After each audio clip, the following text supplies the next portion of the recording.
So, good morning everyone. We are here to present to you our report, which is the National Capital Region. I'm Maria Bianca Angel Sinao, and I'm Ashley Agad Mabuhay. So, first, ako muna mag-discuss. Yes, ako. So, about NCR, the National Capital Region, also known as Metropolitan Manila, is the political, economic, and educational hub of the Philippines.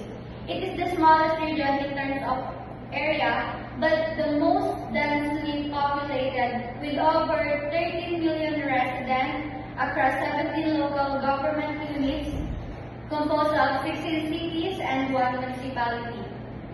NCR contributes significantly to the national economy, accounting for 31.5% of GDP. So, we prepared some knowledge games here, so I want you guys to cooperate with me. This is called 3 Picks 1 Word, Guess the City. First, we have the BGC there, Festival, and they're good. Yes. Yes ko lang ba? Makati? No. Paranaque. No. Go. Taguig? Yes. Pasay. Ilang Taguig? 5 points ka na. So next, we have the Lian ng Bangos yata, no? Festival Land Church. What city is this? What do you think? Both you. Paranaque. No. Ano siya? Ang clue niya is ano? Butas siya. Nabotas. Yes.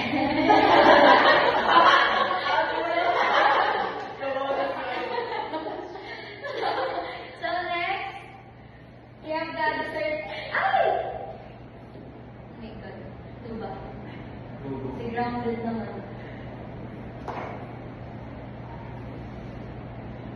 Uy, ano pa naman si...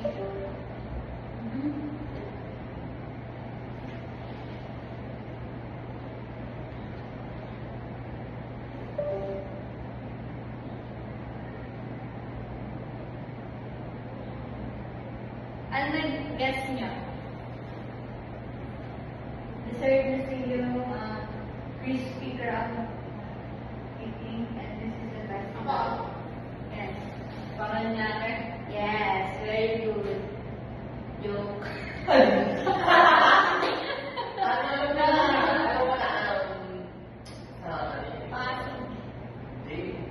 Pasay. Yes. So, first is the Pateros. Pateros is the world capital of the Philippines. So, I've mentioned earlier that there are 16 cities and 1 municipality, and Pateros is the municipality of NCR. Before I tackle about the tourist destination of Pateros, let me just give you some facts about Pateros.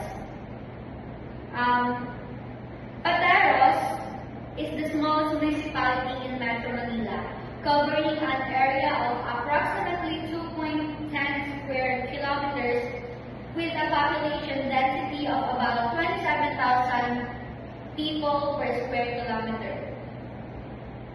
And Pateros has been involved in territorial disputes regarding its historical boundaries, claiming areas that are now part of neighboring municipalities like Taguig and Makati.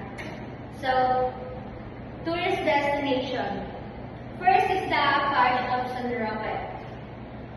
This historic church established in 1815, and I recommend this para sa mga religious na nating tao na Catholic din or kung anong bet nyo, basta. I recommend this church for you to visit kasi this is one of the historic church of the Philippines because what I've said is established in 1815. Next one is the Pateros Sport Complex. a venue for various sports and community activities. It offers facilities for basketball, volleyball, and other sports. Next is the Balut Street. As I said, Pateros is Balut capital of the Philippines, so syempre mas rich sila sa balut. And balut is a fertilized duck egg, and this street offers a taste of Pateros culinary heritage. So let's move on to festivals in Pateros. First is the Feast of Santa Marta de Pateros. It is celebrated on the last Sunday of July, and this festival includes a grand fluvial procession honoring the patron saint of duck racers. And this is the San Roque Festival. It is held on August 16. This festival honors Saint Roque with various activities including processions and community feasts. Next one, Pagoda sa Ilog Festival. As you can see, that again, kasi nga it's Pateros. And Pagoda sa Ilog Festival is a unique celebration involving a fluvial procession along the Pateros River, showcasing local traditions. Next one, the Christmas Festival. Also known as Pandanguhan Festival. Do you know the Pandango? Yung traditional dance na na may hawak na kandila sa baso, which is Pandango. And similar siya dito sa Pandanguhan Festival, which is Christmas Festival. And featuring various activities throughout December, this festival highlights the holiday spirit with lights, decorations, and community events. So let's move on to airports and ports in Pateros. As you can see, wala akong nilagay na airports and ports kasi let's be specific and as is na ang Pateros ay walang airports and ports. But Pateros has access to regards to ports, it has access to small local ports along the Pateros River, primarily used for fishing and local transport activities. The Port of Manila serves as the main shipping hub for larger vessels nearby. And gaya sa past reporters, I didn't put nearby airports or ports kasi it's not part of Pateros na rin naman. So next is the food delicacies in Pateros. First is the balut. Balut na lang tayo kasi na Pateros is the balut capital of the Philippines. It is a fertilized duck egg. Next one is inutak. Actually, meron dito yan sa Nueva Ecija, di ba? But, I think mas famous siya sa Pateros. Because inutak is a local rice cake made from glutinous rice and coconut milk, often flavored with pandan. It is a popular snack and dessert in Pateros. Red salted egg or itlog na pula or itlog na maalat sa atin. These are duck eggs cured in a mixture of salt and water, giving them a distinctive flavor and bright red color, commonly used in various Filipino dishes. Alam niyo na siguro kung ano yung red salted egg. So let's move on to Valenzuela. Valenzuela was originally known as Pueblo de Polo, established on November 12, 1623. It became a town separate from Bulacan and was named after Dr. Pio Valenzuela, a key figure in the Philippine Revolution against Spain. As the latest census, Valenzuela has a population of approximately 600,000, making it one of the most populous cities in the Philippines. Yes. So let's move on to its tourist destination. First is the Museo ng Valenzuela. The museum showcases the city's history through artifacts and memorabilia Villa, housed in a beautiful Spanish colonial building. So I recommend this tourist destination sa mga curious natin mag-history na people, you know, para dagdag alaman about sa Philippines, especially here sa Valenzuela.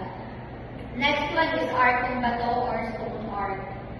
A historic stone art built in 1910, marking the boundary between Rizal and Bulacan provinces. It is a notable landmark in Valenzuela. Kasi sobrang tagal na niya, kaya siguro nagiging tourist destination na din siya. Pero may mga art din naman tayong sarili, like Welcome na Vizia. So next one is Valenzuela City People's Park. Recreational area featuring green spaces, you can see, playgrounds, and facilities for outdoor activities perfect for family outing. I recommend this para mag-unwind kayo minsan ng family nyo pag here kayo sa Valenzuela or even basta near sa Valenzuela. So next one is the National Shrine for Our Lady of Fatima, which is our main campus, is also located in Valenzuela, and this is the Shrine of Our Lady of Fatima, located within Our Lady of Fatima University, which is our main campus.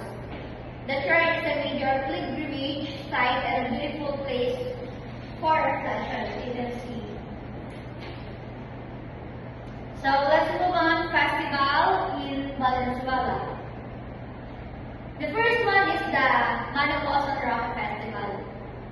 It is held on May 12, and this vibrant festival honors San Roque, featuring street dances, parades, and religious activities. Next one is the Putong Pulo Festival. As you can see in the picture, actually hindi siya halata. Yung pinipili ng basket is may puto, which is pulong-pulong puto, basta madaming puto. It is part of the San Diego de Alcala Feast Day in November. It celebrates the famous rice cake, Putong Pulo, with a parade and food offerings. Next one is the Santa Cruz Festival. Celebrated on April 26 in Barangay Isla. This festival includes a novena procession honoring Saint Helena's discovery of the true cross. Again, sa airports and ports in Valenzuela, wala din siyang exact airports and ports sa mismong Valenzuela. And regarding nearby, yes, meron nearby airports, but hindi ko nilagay kasi nga hindi naman siya sa Valenzuela. But as I mentioned earlier, that regards to ports, Valenzuela has also access to several local ports along the Tulacan River, primarily used for fishing and small-scale transport activities. So let's move to food delicacies in Valenzuela. Putong Pulo. As you can see, parang iba siya sa ordinary na puto natin, di ba? Kasi, this small rice cake is filled with the chuete, di ba? Actually, yung mga puto naman natin, same lang din siguro sila ng lasa, but as time goes by, we put some color para mas maging attractive siya, di ba? Meron tayong tuloy na puto, pink, red, and for its reddish brown color and often topped with cheese. Kaya ganito ang kulay ng puto sa Valenzuela dahil sa atsuete. It is traditionally served during festivals and special occasions. So next, pag may puto, may dinuguan. At dinuguan is savory stew made from pork, blood, vinegar, and spices, often served with rice or puto-pulo. Kasi nga, pag may puto, may dinuguan. Next is the kinulog na manok. A flavorful dish made of chicken cooked with spices and sometimes chicken blood, reflecting the region's rich culinary heritage. May itsura niya yung buong manok. Halaya. Alam mo namang familiar na kayo sa halaya.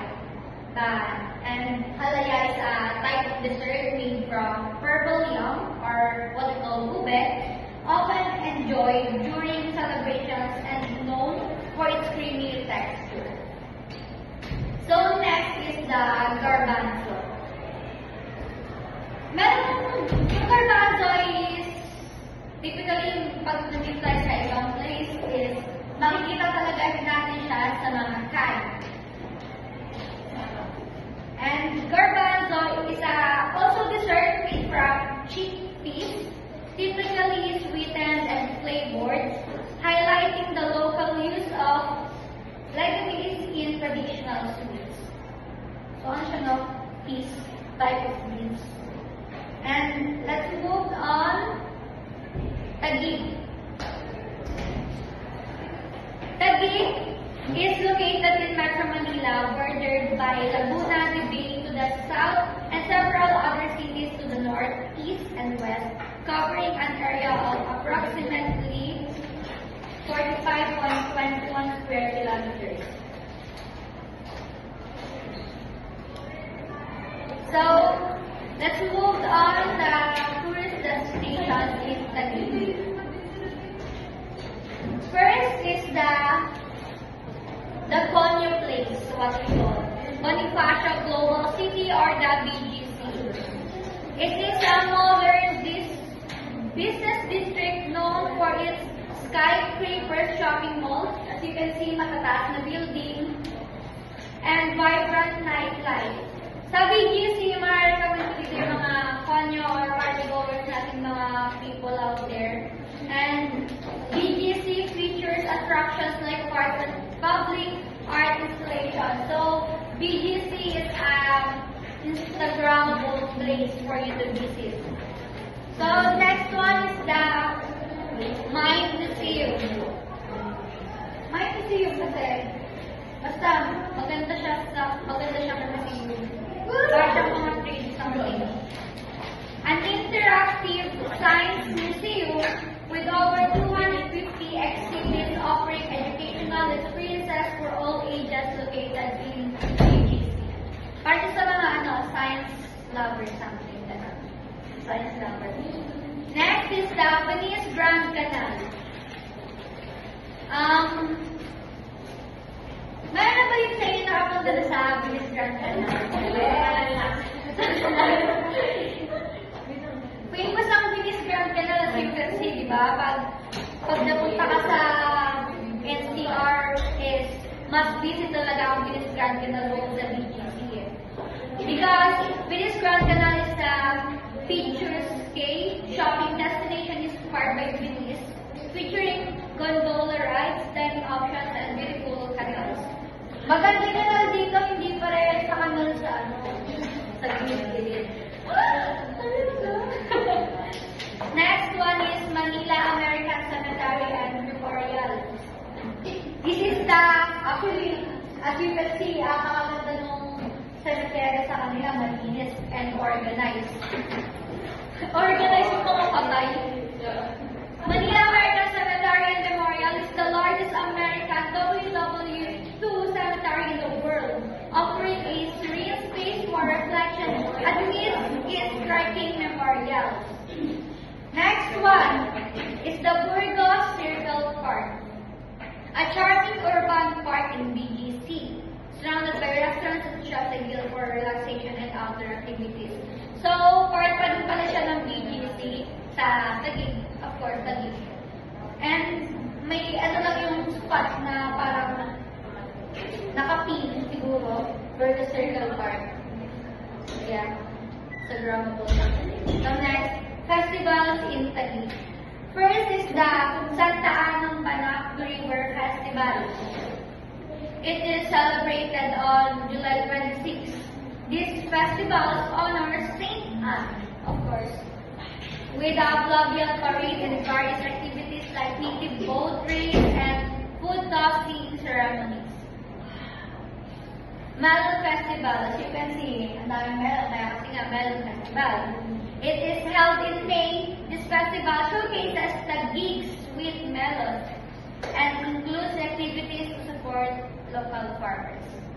Next is the Regional Food Festival. Ayun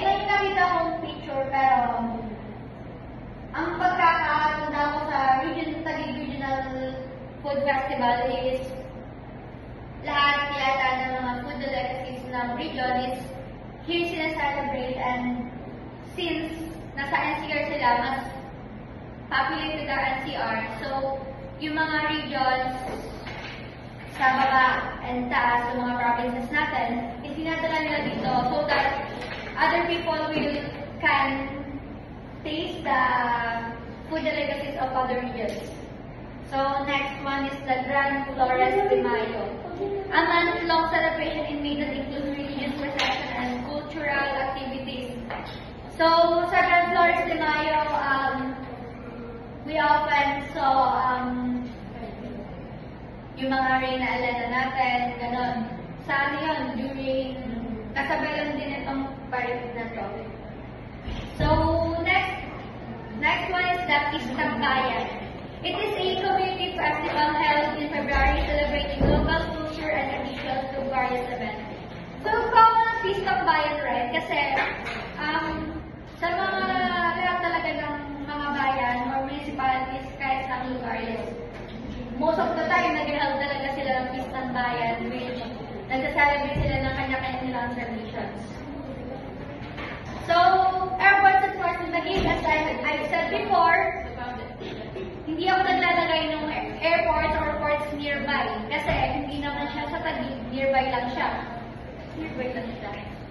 But, as regards sa ports, Taguig has a access to the Port of Manila, which is the main international shipping port.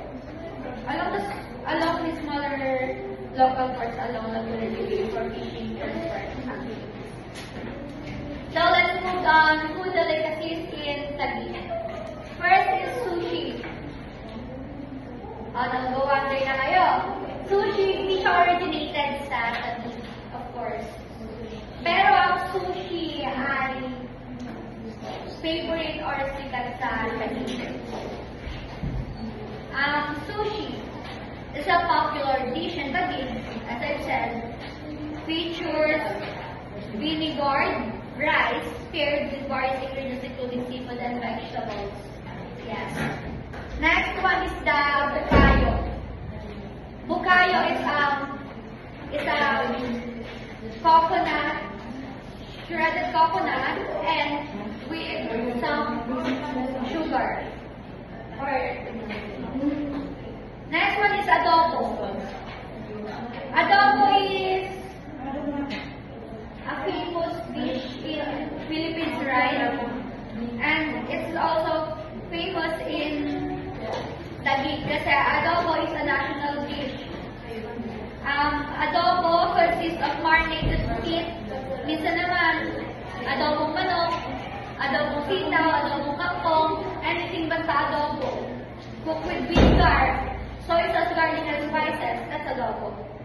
Next one, the tamsilog. Commonly breakfast siya. It includes marinated beef, egg, and some garnished vegetables. Ayan. Next one is the champorado. Also breakfast, sometimes merienda, sometimes kung kailan gusto kainin. This is a thick chocolate rice, typically served for breakfast or a snack, often accompanied by dried fish or milk. Yes, let's move on. San Juan. San Juan is the smallest city in the Philippines, covering only 595 hectares. And now let's move on its tourist destination in San Juan.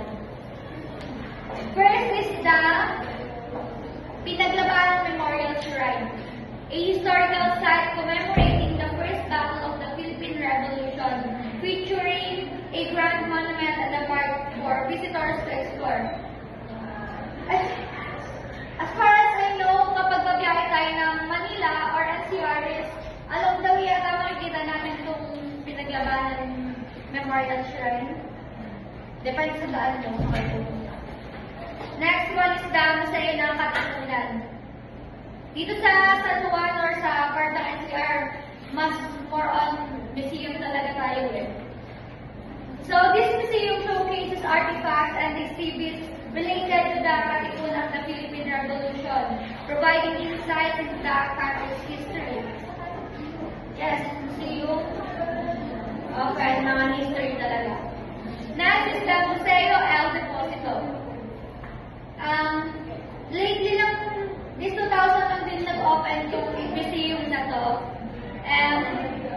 This museum highlights the history of the Corridor Aqueduct, which supplied water to Manila in the 19th century.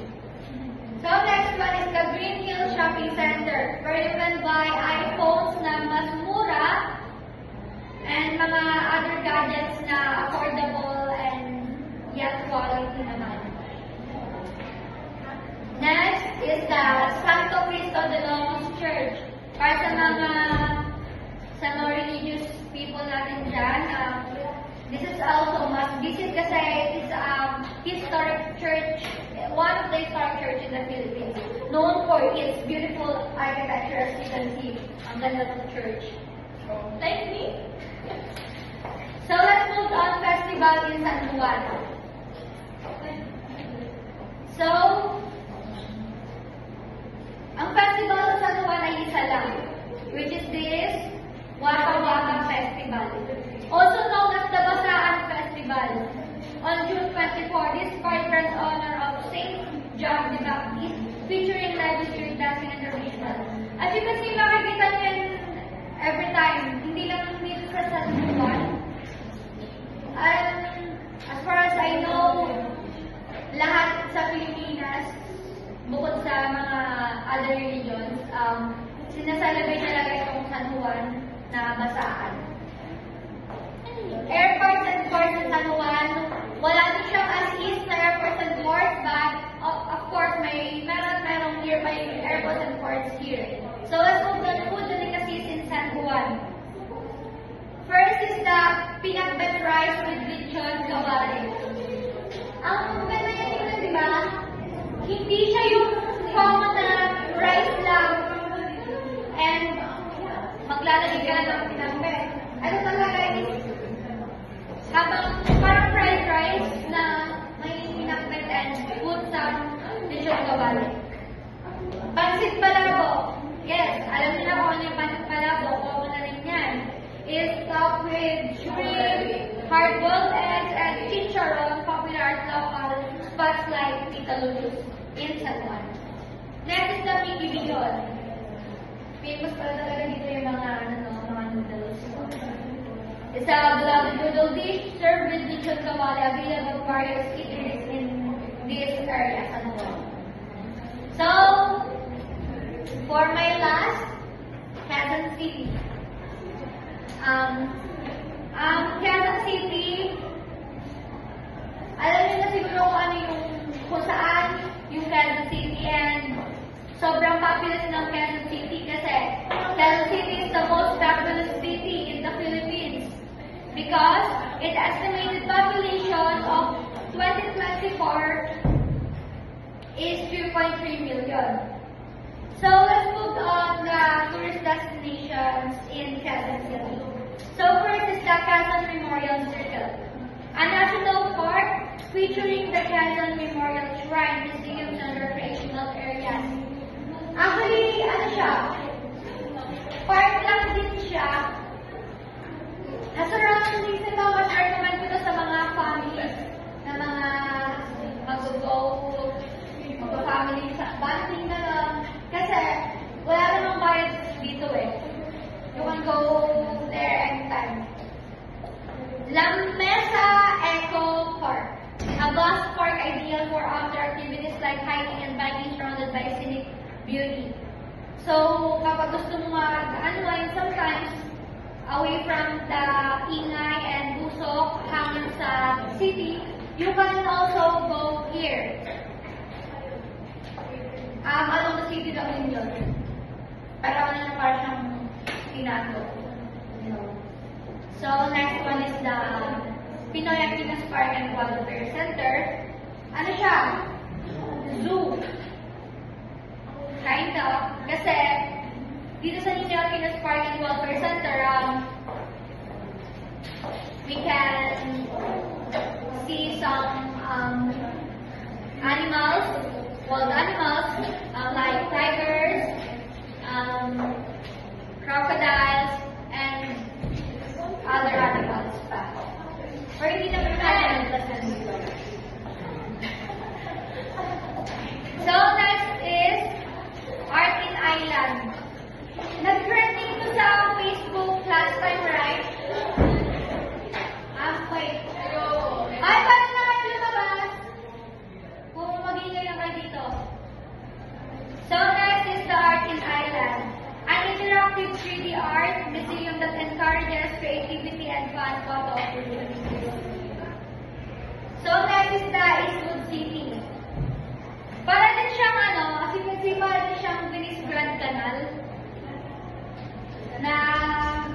Because it is a vibrant area with shopping, dining, and entertainment options popular for nightlife.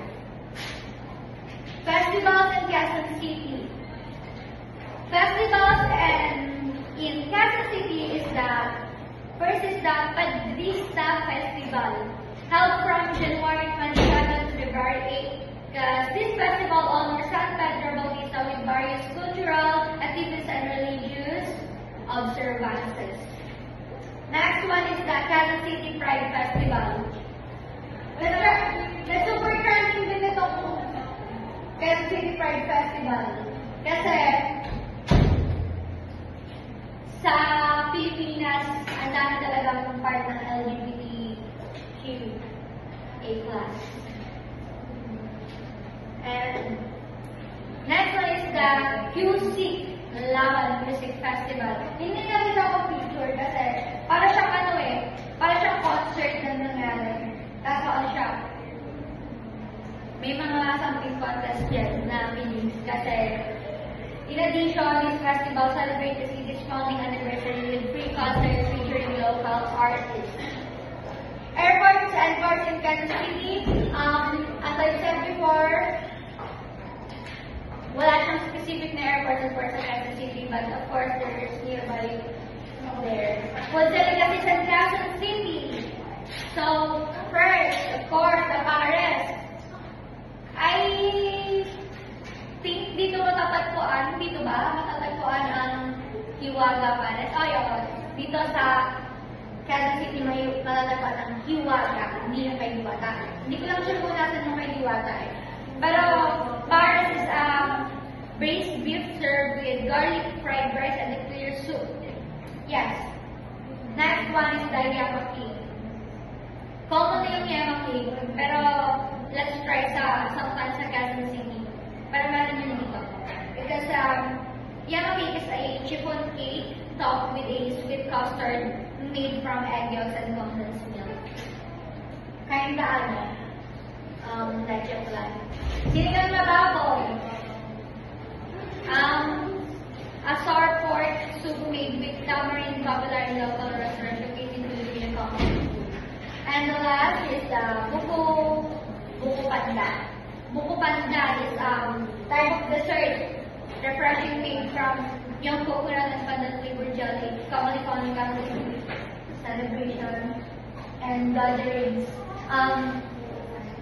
Most of the time, nakikita natin ang buko pandan during Christmas and every time na may mga celebration sa family. So, for Navotas City, may I call on Ashley Agan for her to discuss this the most.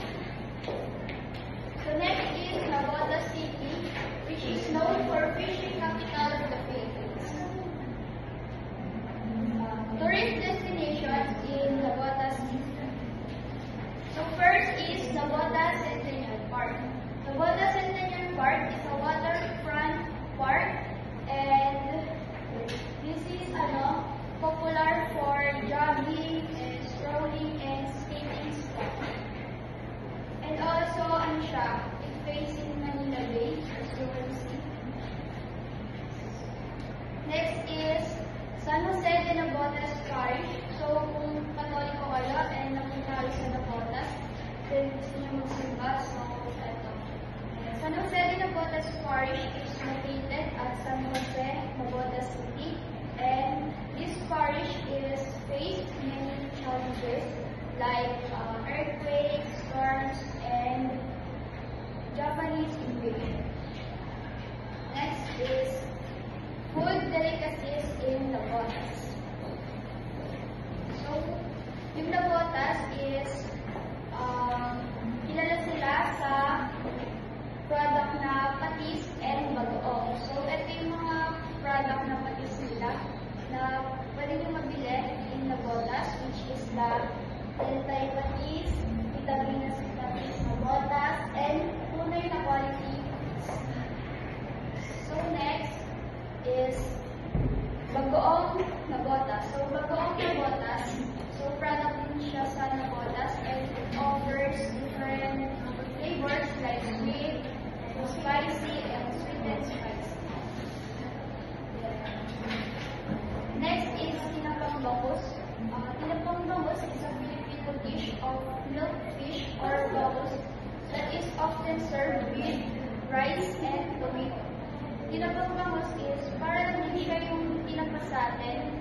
Zambales sa Jarlaw. Ang pinagkaiba lang is sa akin, commonly ginagamit yung dalawang isda. Kasi sa kanila, bangus. Then next is okoy.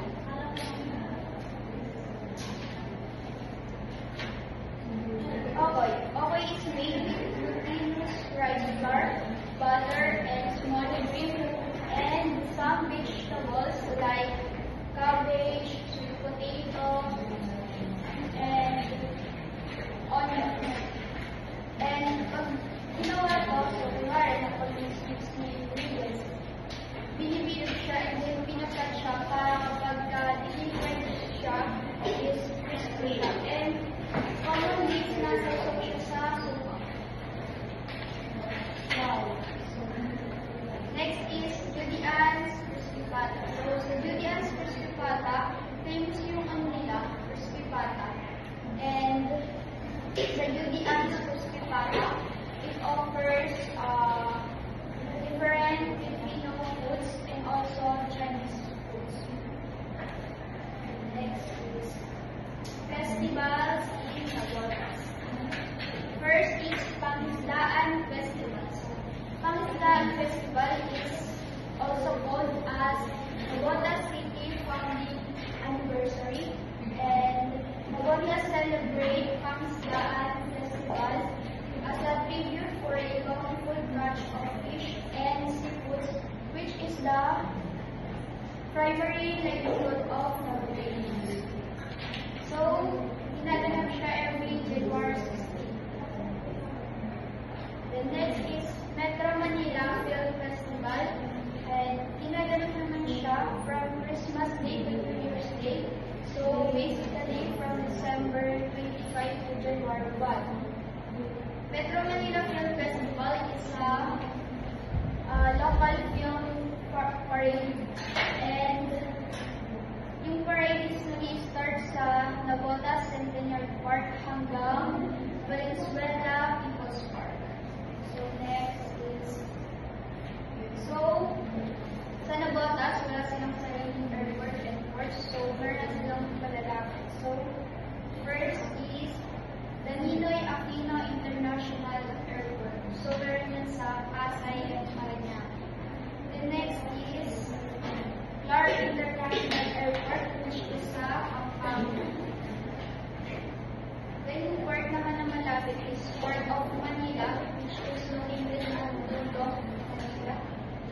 Then next is Manila North Harbor Port, so sa Tondo Beach siya. So next, let's proceed to Parañaque. So Parañaque has long been noted for intricate hand-embroidered. So tourist destination in Parañaque City. So first, we have Baclaran Church. Baclaran Church is the church that enshrines the icon of our Mother of Perpetual Health, and Baclaran Church is the largest Judean church in the Philippines. Next is City of Dreams. So, City of Dreams is a 5-star luxury resort with a City of Dreams is a luxury resort with a 5-star hotels, restaurant, casino, theme park, shopping mall, live performance, ballrooms, and more. Next is Okada, Manila.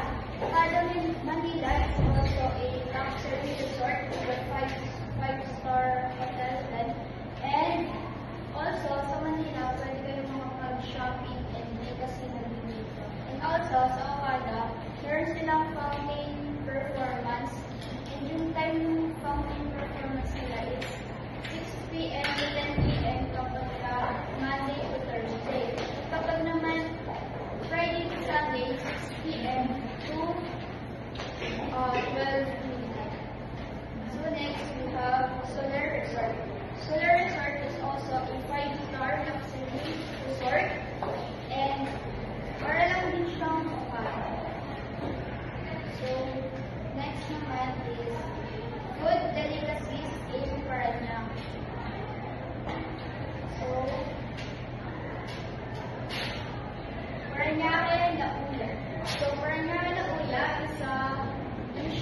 is similar to puchero or corkscrew.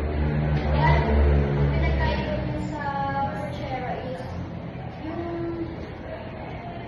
ang ginagamit nila is asparagus seed instead of tomato sauce to make the sauce look red and creamy. Next is bibingka galapong. So, bibingka galapong is a kind of rice cake made from rice flour. It is cooked in a clay pot with banana leaves, and then nilalagyan siya ng apoy sa ilalim at ibabaw ng clay pot to make the rice cook completely and cook in a thick caramel pudding on top. And then next is bibingka pinipig is sticky pounded rice cake that is molded into cake. Pinipig is soaked in coconut milk and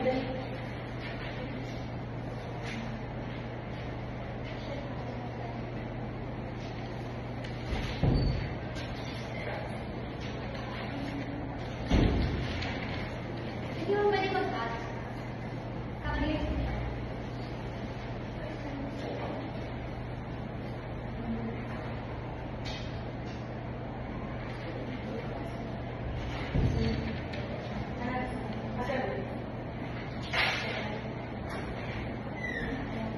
So next is our bibingka pinipig. So bibingka pinipig is a sticky pounded rice cake that is molded into a cake.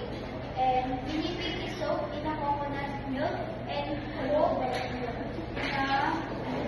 thick caramel pudding. Then next is pandesal. Pandesal is pandesal infused with vanilla, chopped potato, and hard-boiled egg as a filling. So, yung hard-boiled eggs, in-stir siya and then yung ginagawa ko yung pandesal. Next is puto galapong. So, puto galapong, ginagawa siya at yung uncooked na rice is binabag na siya sa tubig and then ginagrind siya para ma-enough. And then, after nun, is i-roll siya to make muffin like rice cake. Then next is festivals in Paranaque. So, first is Araw ng Paranaque or Paranaque Day. It's held in February 15. Araw ng Paranaque or Paranaque Day is a stage play called comedias or mormoro, where the actor or actresses called comediantes and princesses. So dito, nag-perform sila ng sword fights or long poetic verses. The next is Sunduan Festival. Sunduan Festival is held on May 14th. Sunduan Festival is typically derived from the word sundo, which literally means to wedding. Sunduan Festival is relate siya sa all Persian custom or yung maniligaw yung araw. Ang ginagawa dyan is yung lalaki, yan ang event, ginaganap siya sa plaza. So yung lalaki, yung babae sa bahay nila. And then, pumunta sila sa plaza para nag-event na to. And after nun, gagawin yung lalaki, yung babae sa bahay.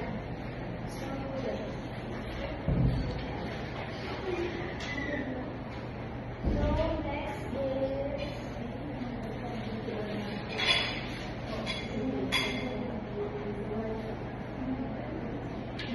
Paranaque Airport and Ports in Paranaque. So, meron isang airport sa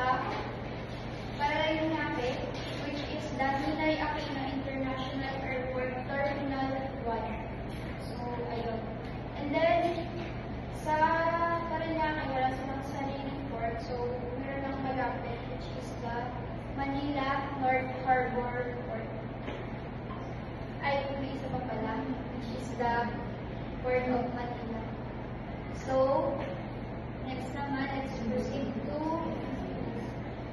Pasay City. Pasay City is also known as Travel City. So, next is tourist destinations in Pasay City. So, first is SM Mall of Asia. So, SM Mall of Asia is the largest shopping mall in the Philippines and pang-6 naman siya sa pinakamalaking mall sa buong mundo. The next is Star City. So, Star City, amusement attraction. So, yan, gusto nyo ng Ferris wheel or roller coaster.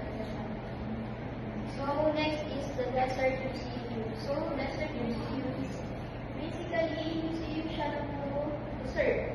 Mas malalaki yung mga desert na gano'n. The next is SM by the Bay. So, it is a seaside amusement park. So, basically, para siya sa place yun. Sa Pampanga, yung Skyline. Meron siyang SM sa harap, tapos amusement park sa likod. Tapos dito sa SM by the Bay, at siya, yung likod niya is Manila Bay. So, marami din tumatambay doon. Next is Cultural Center of the Philippines. Cultural Center of the Philippines, ang purpose nito is to preserve Philippine culture and arts. So, kung kita yung mga Philippine culture and arts, the next is Food Delicacies in Pasay City.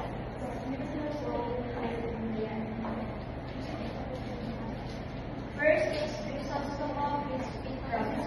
So, Crisostomo Crispy Crabs, meron silang which is crispy crabs and also fried.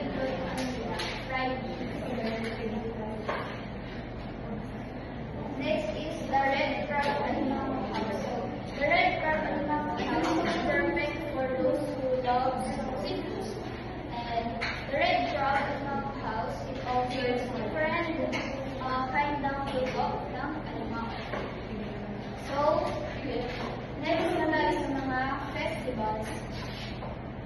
First is Aliwan Festival.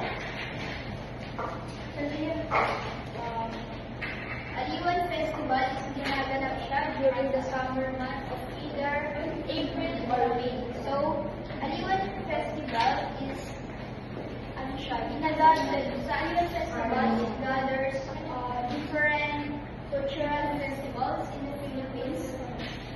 So, ganun siya. So, halo-halo siya na different cultural festivals.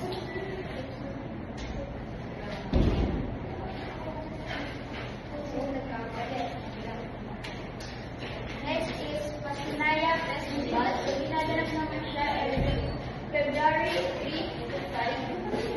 And Pasinaya Festival is the largest multi-art festival in the Philippines, and it is organized by the Cultural Center of the Philippines, and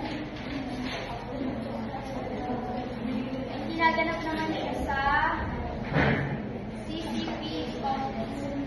Ay, yung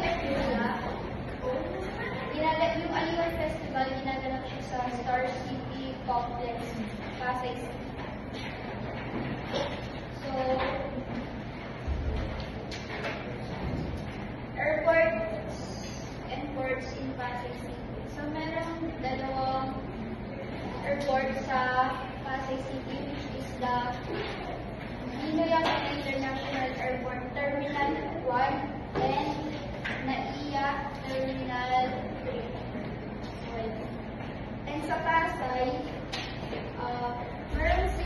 merong port sa Pasay, which is the Esplanada Seaside Terminal. And Esplanada Seaside Terminal, it is only a domestic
have Pasig Rainforest Park. So, Pasig Rainforest Park is a public park and it is a mix of recreational park and natural park.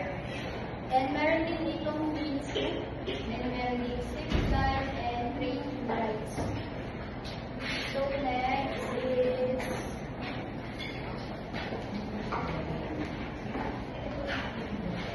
Art Avilon Zoo.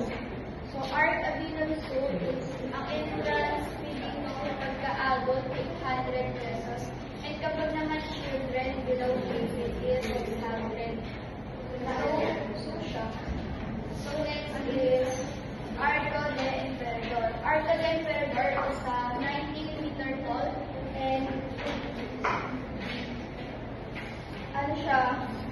It is made by the Spanish sculptor. It is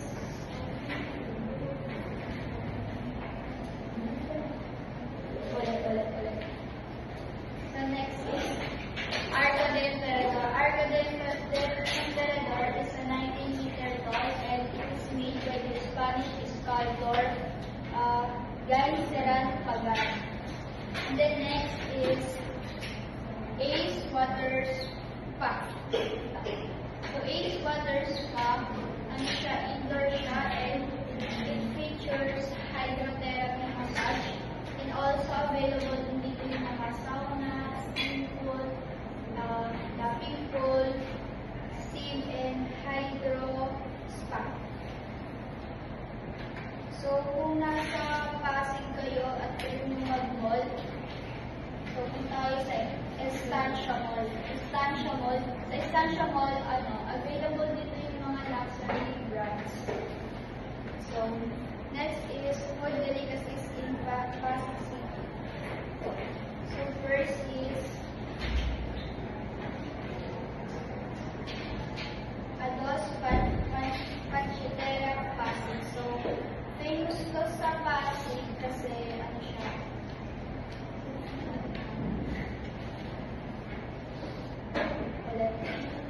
so next, first is Ados Panchetera Pasig. So, since 1952 and it is famous kasi yung pancit nila is merong mga shrimp gano'n. And also, yung ado, tinatawag nila yung ado and tinatawag siya sa Pasig as ama ng pancit Pasig.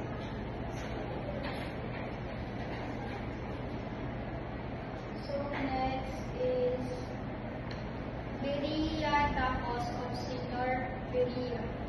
So it is made in ground beef, parsley, onion, oregano, chili, pepper flakes, salt and pepper. And then binabalot siya sa tortilla, which is medyo mukha siyang shawarma. And then next is Kyoto Unlimited Sarap. So, famous dito yung nila, calamares, java rice, and sisig java rice. So, also sa Kyoto Unlimited Sarap, available din dito yung mga samgyeopsal and noodles. Next is festivals in Pasig. First is Makalog Festival. So, Makalog Festival is held on December 31 and Makalog Festival, it is a one-way off welcoming New Year wherein the people in Santo Ines, in Barangay Santo Ines sa Pasig City, magtitipon-tipon sila sa kalsada and celebrate nila New Year. So, nag-out sila, share sila sa foods, and may mga party games and loud music. And the next is the Grand Bambino Festival. The Grand Bambino Festival is held on January 11. So, this festival is a tribute for the Santo. Next is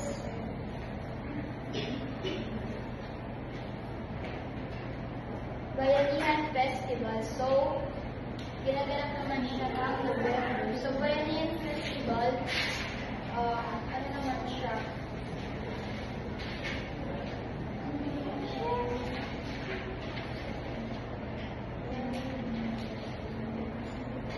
Bayanihan Festival is an annual celebration in Ugong, Pasig City that showcase Filipino values of cooperation and unity. So, yung mga participants dito, yung mga galing sa each purok sa Ugong, sa Barangay Ugong. So, basically, ano siya? Race siya, mas may what sila na puno. The next is Pasko Itak. So, Pasko Itak, ginaganap naman siya every December 10. So, it is a Christmas parade. So, next is, ito na, last is the Pista ng Pasig. So, Pista ng Pasig naman held during December 8. And it is celebrated to honor the Feast of Immaculate Conception. The next is sa Pasig walang airport anymore, so meron lang malalapit. So first is the Ninoy Aquino International Airport, which is meron sa Pasay and Paranaque. Then sa port naman, isa lang pala. So port is the Manila North Harbor Port. I would like to inform you that this part is not ours. Part po to ng dalawang member namin, but in this case na wala sila, wala kami choice kundi i-discuss sa inyo ang part nila. So, ito na lang yung mga natitirang city sa SCR. So, first is the Caloocan City. Caloocan City is located in the northern part of Metro Manila, Philippines. It is a vibrant city with several tourist spots that showcases rich history, culture, and natural beauty. Here are some notable tourist spots in Caloocan City. First is the Bonifacio Monument. Nakikita nito sa daan, as you can see, ito daan to. Kaya kahit daan mo lang yan, makikita mo yan. It commemorates the most proletarian of all Filipino heroes, God Andres Bonifacio. The monument was immortalized by great Filipino national artist for sculpture, Guillermo Tolentino. Next is the Horace High Gift Hall. It is a two-story government building with an estimated total floor area of 1,640 square meters. Malawak siya, no? It was almost damaged by the construction of a segment of the NLEX Harbor Link. So, ang ginagawa pala yung NLEX, muntik na siya ma-damage ng super lala. So, next is the Gertrude Sevilla Residence. It is an antique house built in 1923. It is a two-story residential improvement that is still in its original physical condition. Temple and churches. So, Cathedral Parish of San Roque, established in 1815. It is the oldest Catholic church in Caloocan City. That is Shrine of Our Lady of Grace. Once, a small hut where religious services were held in the presence of few people. So, noon daw, kasi pa lang siya, nasa lumaki na siya, kasi noong una, kakunti lang naman nagsisimba dito. Yeah. Mary Help of Christian Parish of Church. Minsan nung naging part nito ng San Roque Parish, and naging independent lang siya in our district in 1926 under the kapisanan ng Gabay ng Nayon. Next is Taoist Temple. It is a century-old Taoist temple located in 5th Avenue LRT Station, Caloocan. Madali nyo lang siya mahanap kasi itong location nito is madali talaga natin. Yan, okay. Let's move on to the community parks. Ang daming ang daming tourist destination na limalakalahan natin. So, after this tourist destination, let's move on, festival na siguro. Yes. Plaza Rizal, the public park was reputed to be one of the most elegant plazas at the time. The park consists of the statue of Rizal on a concrete platform dominating the gated public park. Hello.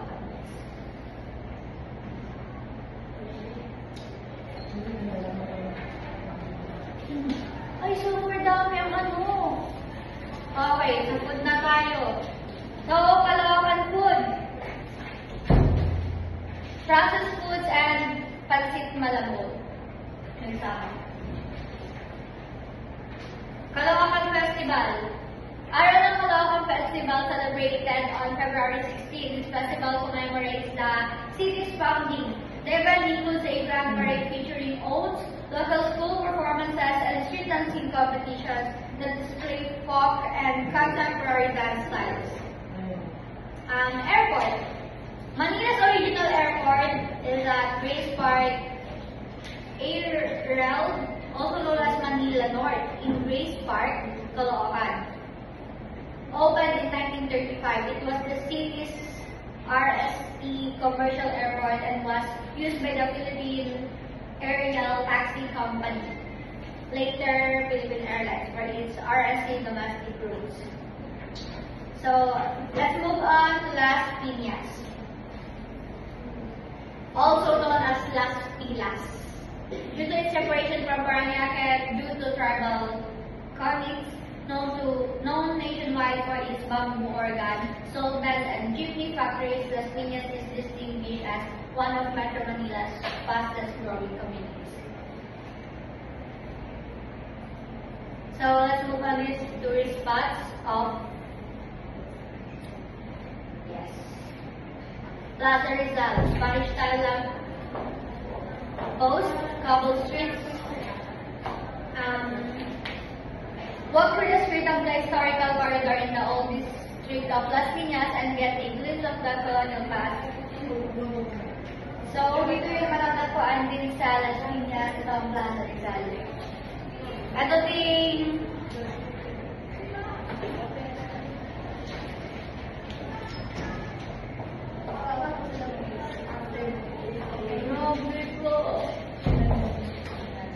okay, I guess that's the tourist spot in Las Piñas. So let's move on to the food delicacies. And bibing kinita. Similar to bibingka lang din siya na parang may siya, may sariling tawag ng Las Piñas. So festival in Las Piñas is Lantern or Pearl Festival. Showcases their city's pearl, of course, craftsmanship every Christmas season. Let's move to Makati. Makati lies in the heart of the Metro Manila. The city is known for its upscale shopping malls with high fashion brands, restaurants and hotels, and is home to many Filipinos. Makati is considered to be a natural, commercial, and economic center. It's home to the Philippine Stock Exchange or PSE. Yes, let's move to attraction of Makati. First is the stroll along Ayala Triangle Gardens. Stroll? Ayala Triangle Gardens. As named, Triangle Open Park Street in the middle of Makati Avenue, Ayala Avenue, and Paseo de Roma Street. Similar to how the Central Park in New York provides city dwellers and tourists an open, green space to work out and enjoy nature. Ayala Triangle Gardens is a favorite go-to park for early risers. Ano din siya, Instagrammable din siya na place sa mga, sa mga people. Next is the Greenbelt Mall Complex. And as you can see sa here, madami talaga sa Girl Boat Festival. Greenbelt has a total of 5 shopping areas from Greenbelt 1 to 5. All 5 are located at the heart of Real Center, with Greenbelt 5 as the newest and most upscale of all 5 shopping centers. Was an amazing Greenbelt complex, right? Yuchenko Museum, located in RCBC Plaza. The Yuchenko Museum is an art and design gallery established by former Philippine Ambassador Alfonso Yuchenko. Sa mga arts dyan, must visit ang Yuchenko Museum. Yes. So, food, we have El Chupacabra. If you... Ay, man! If you're craving for tacos, El Chupacabra is your place. Yes, right.